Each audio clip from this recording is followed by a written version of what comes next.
consumption basket.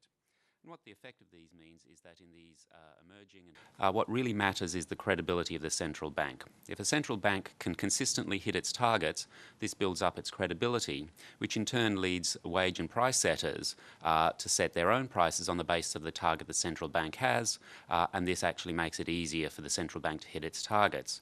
So what happens is if they can target something they consistently hit, this builds their credibility, which makes their job easier, which generally leads to better economic outcomes all around. Decline in economic activity because monetary stimulus can't offset the negative. And what we found was that fiscal policy has a large and long-lasting effect on the current account. A 1% of GDP fiscal consolidation typically improves the current account by just over 0.5% of GDP within the first 2 years, and this improvement in the current account persists over the medium term. The improvement in the current account takes place not just because imports fall as a result of lower consumption and investment, but also we found that exports rise because the currency tends to weaken following a fiscal tightening. Looks at how fiscal policy affects the current account.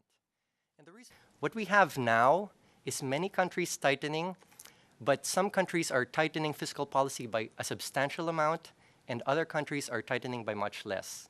And in this case, what matters is how much tightening a country is doing relative to the others. The net effect is lower global demand, but not much change in current accounts.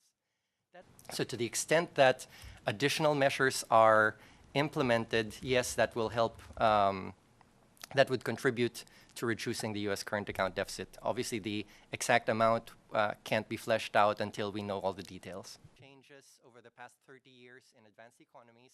And we also, by and large, fiscal policy plans within the Eurozone will contribute to reducing Eurozone imbalances. Thanks, Abdul. Balances in these other countries will help improve